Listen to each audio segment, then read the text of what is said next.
올해 103세가 되신 연세대학교 명예교수인 김영석 교수님께서 몇 년 전에 100년을 살아보니 라는 책을 쓰셨습니다.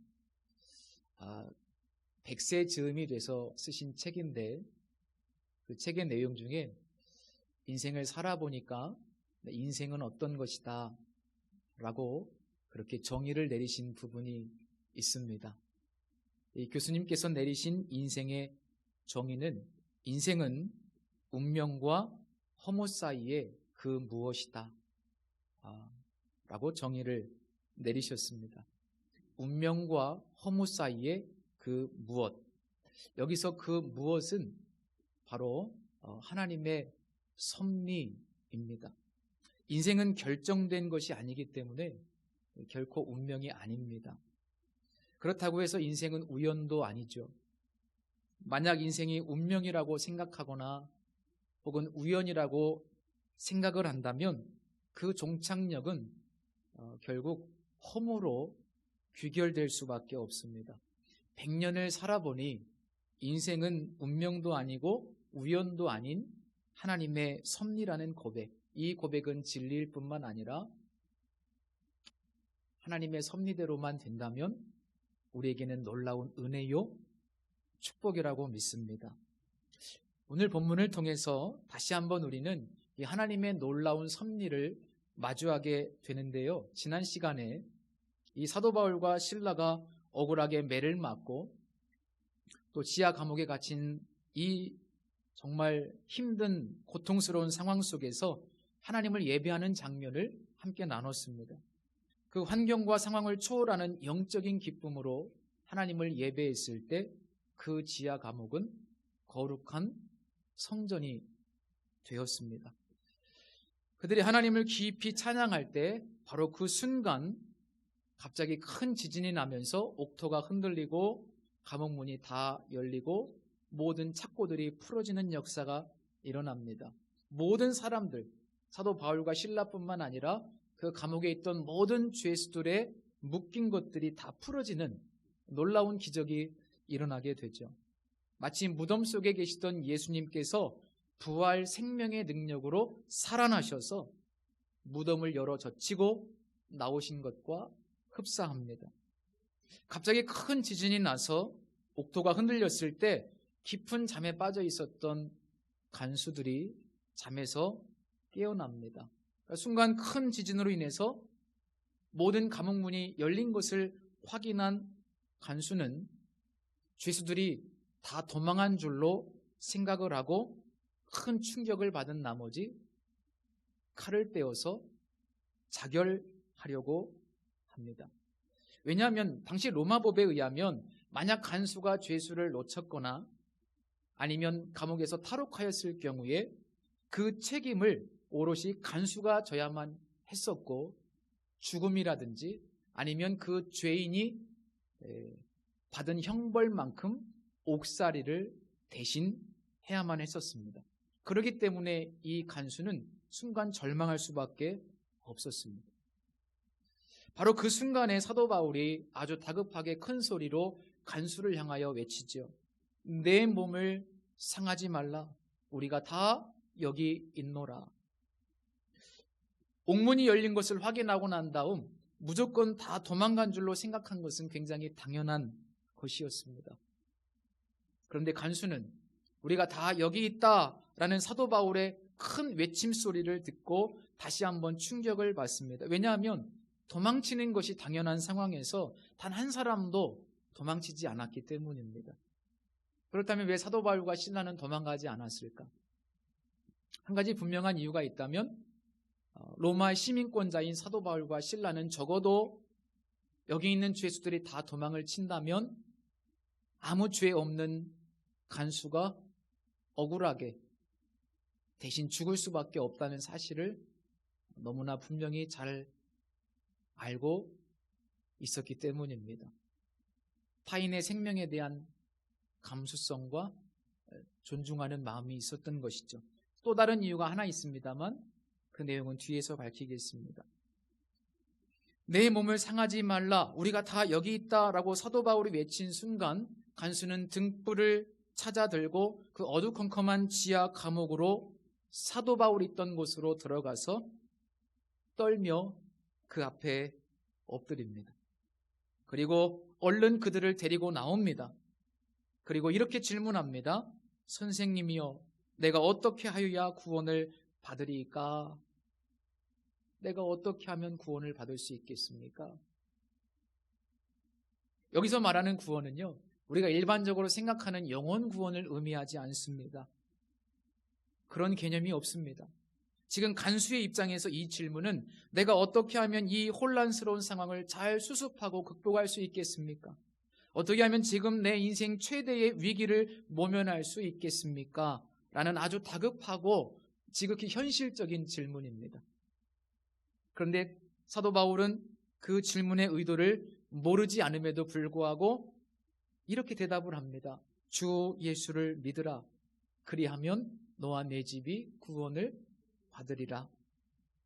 자, 지금 이 상황을 빨리 정리하고 수습하는 것이 가장 중요하고 그런 방법과 지혜를 구하는 간수에게 주 예수를 믿으라고 하니 간수의 입장에서는 이게 무슨 소린가? 라는 생각을 했을 수도 있습니다.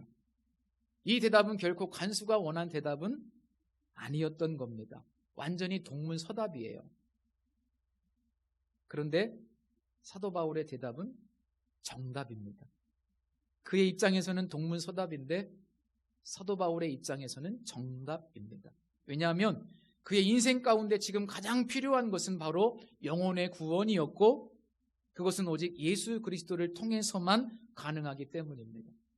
여기서 사도 바울은 예수 그리스도를 주라고 표현하고 있습니다.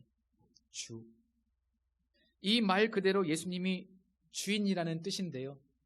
아시다시피 이 당시 로마 제국 영역에서 주 혹은 주인이라고 하는 이 칭호는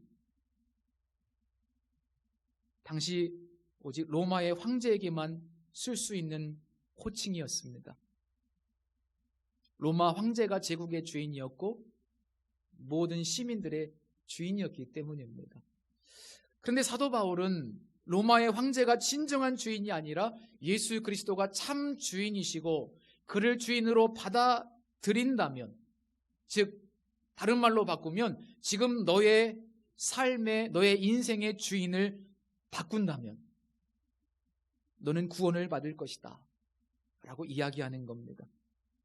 이 주 1세기에 어떤 사람이 예수는 주님이시다라고 말한다면 그 의미는 로마의 황제가 나의 주인이 아니라는 것을 의미하기 때문에 사도 바울의 이 해결책은 오히려 굉장히 위험하고 도발적인 도전이었습니다. 특히 이 간수는 로마의 공무원인데 그가 황제를 버리고 주인을 바꾼다면 그는 그의 직장과 직업을 잃어버릴 위험성이 크고 그의 가족들이 구원을 받는 것이 아니라 오히려 더 큰 경제적인 고난과 핍박과 어쩌면 나중에는 순교의 위험도 고난도 당할 수도 있는 매우 위험한 결정입니다.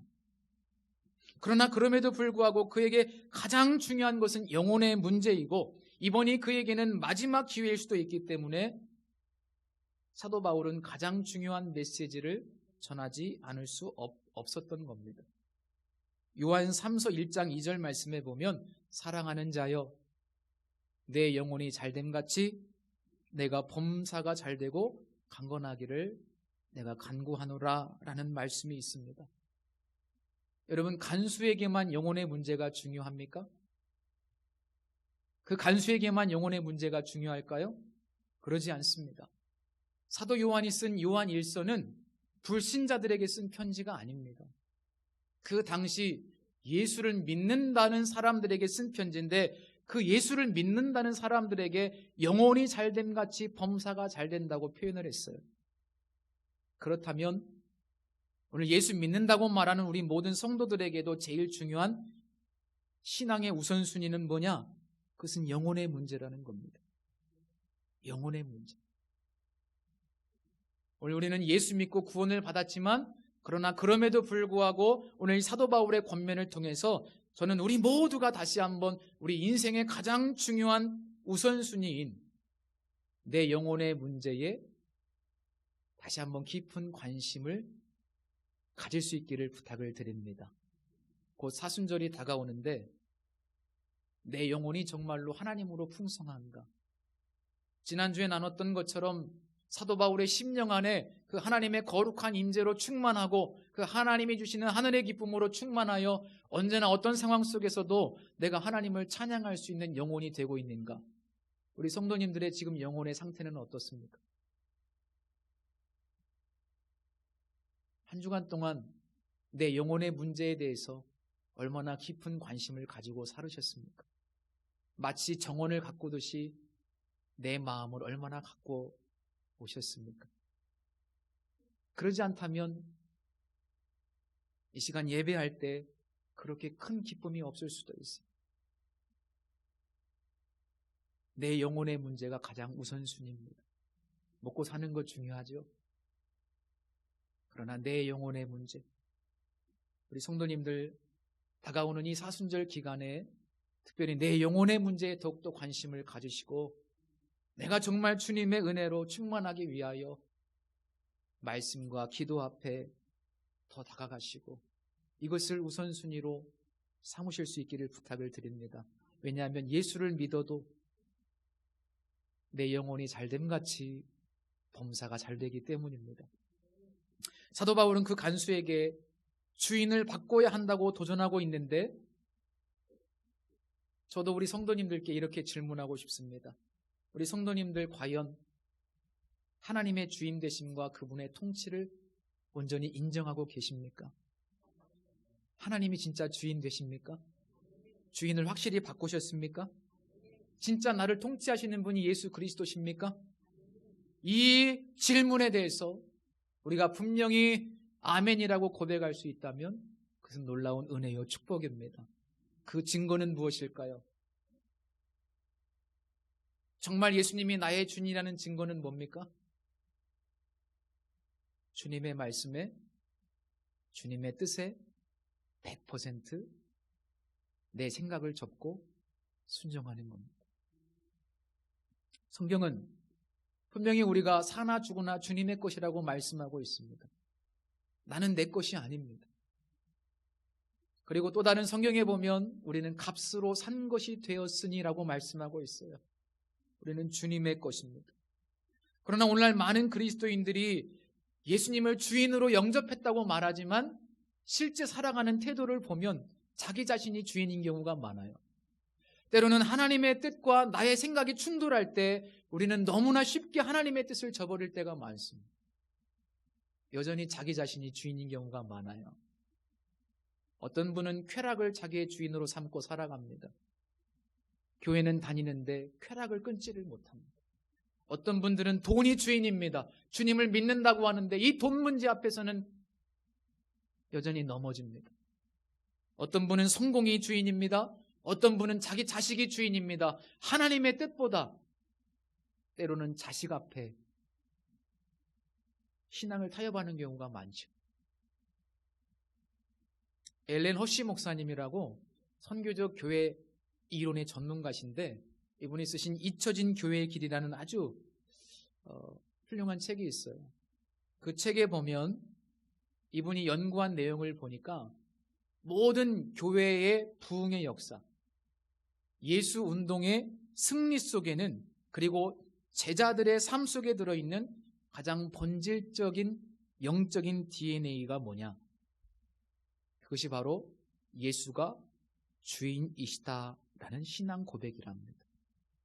초대교회의 그 적은 무리가 그 강력한 예수 복음 운동을 할 수 있었던 이유, 그들이 그 적은 무리가 그 로마 세계를 복음으로 덮을 수 있었던 가장 큰 이유는 황제가 주인이 아니고 나의 예수 그리스도가 나의 인생과 삶의 주인이라는 이 분명한 고백 하나 붙들고 살았기 때문이라고 말합니다. 이게 없으면 신앙 출발이 안 됩니다. 저는 이 책을 읽으면서 깨닫게 됐어요. 왜 교회에 강력한 성령의 역사가 없을까? 왜 신자들의 삶이 수십 년 신앙생활에도 어떤 사람들은 성장하지만 어떤 사람들은 변하지 않고 늘 제자리 걸음일까? 어떤 사람은 제자가 되는데 어떤 사람은 왜 제자가 되지 못할까? 저는 그 분명한 이유를 깨달았어요. 그것은 아직 그 사람이 하나님을, 예수 그리스도를 온전한 나의 인생의 주인으로 완전히 인정하지 않기 때문이라는 것을 발견했습니다. 정직하게 한번 질문해 보십시오. 진짜 내 삶의 주인이 예수님인가? 나는 100% 나의 모든 걸 주님 앞에 올려드렸는가? 그렇다면 분명히 그분은 성장할 것입니다. 그리고 그분을 통해서 성령께서 일하실 겁니다. 그러나 그 고백이 애초부터 되어 있지 않다면 그분은 성장하지 않습니다. 제자가 될 수 없습니다. 그 교회는 성령의 역사가 있을 수 없습니다. 왜? 주님의 주인 되심을 실제로는 인정하지 않기 때문에. 저는 분명히 발견했어요. 아, 진짜로 우리 인생의 가장 중요한 기초는 예수가 주인이시다. 이 고백이고, 예수가 주인이라는 고백은 구약 성경에 예수가 유일하신 하나님이라는 뜻과 똑같은 의미입니다. 저는 우리 성도님들 다시 한번 권면합니다. 지금까지 신앙생활에 오시면서 이런 강력한 도전을 받으신 적이 있는지 모르겠습니다만 진짜로 100% 예수 그리스도가 내 물질의 주인이고 내 자식의 주인이고 내 생명의 주인이고 내 인생의 주인이라고 하는 사실을 분명히 고백하시고 영접하실 수 있기를 축복합니다. 그렇지 않으면 우리는 죽을 때까지 자기 소견에 옳은 대로 신앙생활합니다. 내 생각이 맞다고 생각하며 살아갈 수밖에 없습니다. 정말 우리를 통해서 하나님의 역사가 일어나길 원하신다면 주 예수를 믿으십시오. 예수를 주인으로 영접하십시오. 그때부터 신앙은 시작되는 겁니다. 그리고 그것이야말로 진정한 구원이라고, 그게 진정한 구원이라고 오늘 성경은 말씀하고 있습니다. 구원은 단지 예수가 나의 구원자라고 믿는 정도의 수준이 아니에요. 완전히 주도권을 이양해야만 그게 진정한 구원입니다. 100%. 그리고 그것이 제자도의 출발입니다. 그런데 그렇게 하려면 예수님의 통치 안으로 들어가는 것이 진정한 인생의 해결책이라는 믿음이 있어야만 돼요. 내가 내 인생을 주장하는 것보다 예수님이 내 인생을 주장하고 그분이 내 인생을 주도적으로 이끌어 가시는 것이 더 복되고 그것이 내 인생의 진정한 해결책이 될 수밖에 없다는 분명한 믿음의 고백과 인정이 있어야만 합니다. 내가 드라이브를 하는 것보다 주님이 내 인생을 드라이브하는 것이 훨씬 더 낫고 축복이라는 분명한 인생의 고백이 있을 때만이 진짜로 예수님을 주인으로 영접할 수 있습니다. 예수 그리스도 그분의 통치를, 그런 믿음을 가질 때만 우리는 환영하고 즐거워할 수 있습니다. 그래서 저는 이 사도 바울의 권면을 이렇게 바꿔보고 싶어요. 정리를 하면 사도 바울의 대답은 결국 주 예수 그리스도가 인생의 답이다. 예수님이 인생의 답이다라는 뜻입니다. 지금 네가 궁금해하는 그 질문, 네가 지금 해결하고자 하는 이 인생의 가장 큰 위험과 절박한 순간에 가장 유일한 해결책, 예수 그리스도가 너의 질문의 답이다. 그렇습니다. 예수 그리스도가 우리 인생의 답입니다. 이 분명한 믿음의 고백이 있어야만 합니다. 우리나라에 CCC라는 선교단체가 있죠. 그 선교단체의 대표를 역임하셨던 고 김중곤 목사님께서 백문일답이라는 글을 쓰셨습니다. 오래전에. 제가 조금만 읽어드릴게요.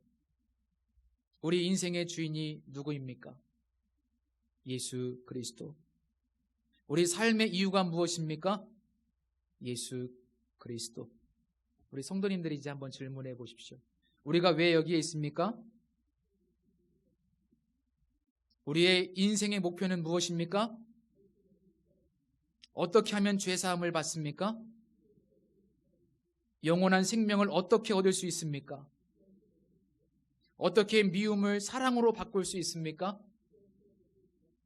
어떻게 절망에서 소망이 생길 수 있습니까? 병든 사람에게 전해줄 메시지는 무엇입니까? 죽어가는 사람에게 전해줄 메시지는 무엇입니까? 나쁜 사람이 좋게 되는 최대의 비결은 어디에 있습니까? 행복한 가정이 되는 비결은 어디 있습니까? 좋은 아버지, 좋은 어머니가 되는 비결은 무엇입니까? 좋은 자녀가 되는 비결은 무엇입니까? 100개 다 할까요?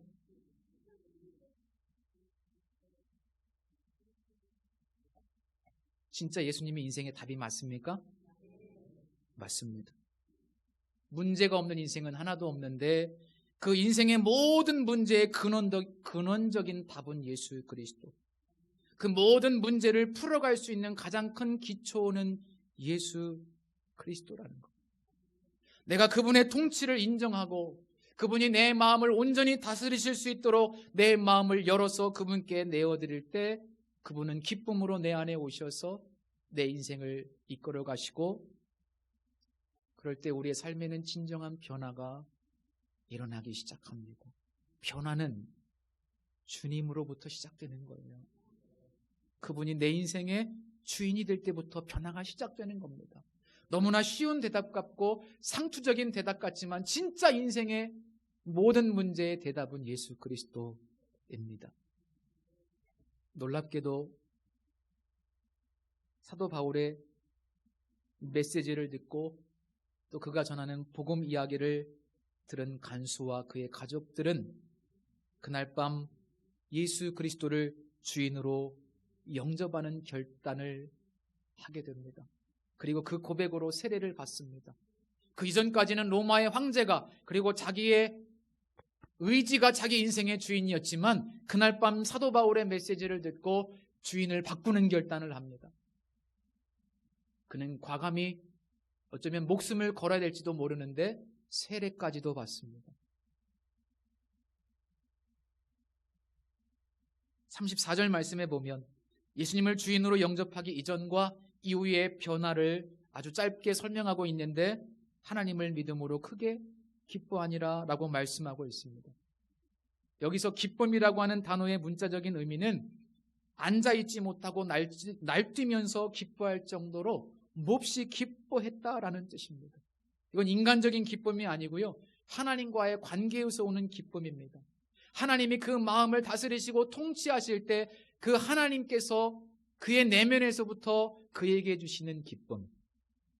상황이 변한 것은 아니지만 적어도 그의 내면에 가득했던 두려움과 절망이 기쁨과 소망으로 변화된 겁니다. 이것이 복음의 능력입니다. 아마 간수의 가족들과 사도 바울 일행은 짧지만 감격적인 시간을 보냈을 것이라고 생각이 됩니다. 서로가 위로를 해주죠. 상처를 씻어주고 약을 발라주고 또 맛있는 음식으로 섬겨주고 서로가 위로를 경험하는 주 안에서 코이노니아가 이루어집니다.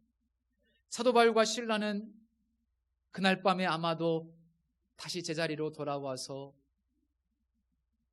지난 몇 시간 동안 있었던 일을 복귀하면서 다시 한번 하나님의 놀라운 섭리, 참 하나님의 섭리는 놀랍구나. 아마 그 고백을 하며 흥분된 마음으로 잠을 이루지 못했을 것 같습니다. 그렇게 날이 밝았습니다. 아침 일찍 상관들이 소식을 전해왔는데 사도 바울과 실라를 풀어주라는 내용이었습니다. 간수를 통해서 그 소식을 접한 사도 바울과 실라의 다소 의아스러운 행동이 37절 말씀에 기록되어 있죠. 로마 사람인 우리를 죄도 정하지 아니하고 공중 앞에서 때리고 옥에 가두었다가 이제는 가만히 내보내고자 하느냐? 아니라 그들이 와서 친히 와서 우리를 데리고 나가야 하리라. 갑작스럽게 사도 바울이 자신이 로마 시민권자임을 당당히 드러내면서 갑작스럽게 마치 자신이 갑인 것처럼 그렇게 신분을 드러내면서 그들이 와서 직접 우리를 데리고 나가야 된다. 그들이 우리에게 사과해야 된다. 그들이 잘못했다. 이런 이야기를 합니다. 이 말을 듣는 간수도 충격을 받지만 상관들은 더욱더 큰 충격을 받습니다. 왜냐하면 당시 로마법상 시민권자들에게 명백한 죄의 규명이 없이 혹은 정식 재판을 거치지 않고 고문이나 채찍이나 형벌을 내릴 수가 없었기 때문입니다. 심지어 그 사람이 로마의 총독 정도 되는 권력자라도 로마 시민권자를 함부로 그렇게 할 수는 없었습니다. 깜짝 놀란 상관들이 사도 바울과 실라를 찾아오죠. 그리고 용서를 구하고 난 다음에 감옥을 떠나게 되는데 우리는 이 대목에서 몇 가지 좀 의문을 갖지 않을 수 없습니다. 첫 번째, 왜 처음부터 그럼 자신이 로마 시민권자인지를 밝히지 않은 것일까? 그러면 매도 맞지 않았을 것이고 억울하게 감옥에 갇히지도 않았을 텐데. 두 번째 질문, 왜 굳이 그럼 이제 와서 다 끝나고 풀려난 상황인데 왜 이제 와서 로마의 시민권자임을 밝히는가? 그렇다고 해서 바뀌는 것은 아무것도 없는데. 약간 바보스럽지 않습니까? 그런데 이런 사도 바울의 태도, 행동, 이면에는 일관된 한 가지의 원칙이 있습니다. 삶의 원칙. 그것은 바로 복음 때문입니다. 복음 때문에 처음에는 자신이 로마 시민권자인 것을 밝히지 않았고 오직 복음 때문에 나중에는 자신이 로마 시민권자인 것을 밝히는 겁니다. 첫 번째 질문, 왜 처음부터 로마 시민권자인 것을 밝히지 않았을까? 만약 처음부터 밝혔다면 매를 맞지 않을 수는 있었을 겁니다. 그러나 처음부터 내가 로마 시민권자인 것을 이야기했다면 거기에 있을 소수의 유대인들로부터 자신의 정체성을 부정한다는 비판을 받게 될 수밖에 없고, 그렇게 되면 회당에 들어가서 앞으로 유대인들에게 복음을 전하는 것이 어려워지게 됩니다. 야, 저 사람들 로마 시민권자라며 우리랑 좀 다르잖아. 그러면서 회당에서 거부를 당할 수도 있기 때문입니다. 참 생각이 깊죠. 두 번째 질문, 왜 굳이 이제 와서 로마 시민권자임을 밝히는가? 이거는 앞서 고발 내용과 좀 연결이 되는데요. 그 사람들이 사도 바울을 고발할 때 그 고발 내용 중에 대부분 이런 내용이었습니다. 로마 법을 어기고 이 빌립보 지역을 어지럽히고 사회 질서를 파괴하는 자들, 뭐 그런 고발 내용이었습니다. 그런데 사도 바울이 부득이하게 여기서 로마 시민권자를 밝히면서 증명하고 싶었던 것은 뭐냐면, 우리도 로마 시민권자인데 우리가 스스로 로마의 법을 어기겠느냐? 우리도 로마 시민권자인데 우리가 왜 이 빌립보 지역의 질서를 파괴하고 이 성의 평화를 깨트리는 그런 어리석은 일들을 하겠느냐? 그런 말을 하고 싶었던 거고, 또 로마 시민권자인 우리가 믿는 예수는 이 사회를 파괴하는 그런 분이 아니고, 우리가 믿는 종교도 이 공동체를 파괴하는 종교가 아니라 오히려 공동체를 건강하게 세우는 종교고, 이 도시를 건강하게 오히려 그렇게 질서를 보존하는 종교이고 유익한 종교다. 우리가 로마 시민권자인데 우리가 엉뚱한 것을, 이상한 것을 믿겠느냐? 뭐 그런 이야기를 하고 싶은 거예요, 사실은. 그래서 결국 사도 바울의 이 모든, 우리가 눈으로 볼 때는 표면적으로만 보면 이해할 수 없고 어리석어 보이는 이 행동 이면에는 일관성 있는 원칙이 있다, 이 말입니다. 오직 복음. 오직 복음. 제가 우스갯소리로 지난번에 요 밑에 식당에서 우리 성도님들하고 식사하면서 이 식당 주인이 우리 교회 신자가 될 수도 있습니다 라는 표현을 썼어요. 행동 거지 하나도 조심해야만 합니다. 왜? 이분이 우리 교회 신자가 될 수도 있잖아요. 모든 것은요, 복음을 위해서입니다. 복음을 위해서. 이런 삶의 원칙을 가지고 살았던 사람, 이건 예수님한테 배운 것이죠. 예수님도 오직 영혼의 구원을 위해서 이 땅에 인간이 되셨어요. 다른 목적이 없습니다. 예수님께서 십자가를 지신 이유도 오직 영혼 구원 때문에, 오직 영혼 구원 때문에 그랬어요. 그러니까 가만히 보면 예수님의 삶의 원칙은 영혼 구원이에요. 사도 바울도 마찬가지. 그것 때문에 때로는 내 자유를 포기합니다. 그것 때문에 때로는 고기도 먹지 않겠다고 합니다. 그것 때문에 때로는 희생합니다. 자신의 권리도 자유도 내려놓습니다. 우리 성도님들, 이런 삶의 원칙을 가지고 살아가실 수 있기를 부탁을 드립니다. 아까 한 가지 비밀, 왜 사도 바울과 실라는 도망가지 않았을까? 왜 그들과 함께 다 도망치지 않았을까? 복음 때문입니다. 복음 전하려고. 우리 성도님들, 직장에서, 학교에서, 가정에서 오직 복음이라고 하는 삶의 원칙을 가지고 살아가실 수 있기를 축복합니다. 그럴 땐 매력 있는 그리스도인이 됩니다. 오만한 그리스도인이 아니고 매력 있는 그리스도인이 되어야죠. 오직 복음이라고 하는 삶의 원칙을 가질 때, 또한 모든 상황 속에서 예수님이 진정한 나의 주인이라는 인식을 가지고 살아가실 수 있기를 다시 한번 부탁을 드립니다. 모든 인생 문제의 해답은 예수 그리스도. 언제나 어디서나 우리의 삶의 일관성 있는 원칙은 오직 복음. 이 두 가지 기둥을 오늘 붙들고 가시면 좋겠습니다. 기도하겠습니다. 하나님, 이렇게 복음을 위해서 자신을 드리는 사도 바울을 통해서 하나님께서 감옥 안에서조차도 놀랍게 역사하시고 섭리하시는 것을 봅니다.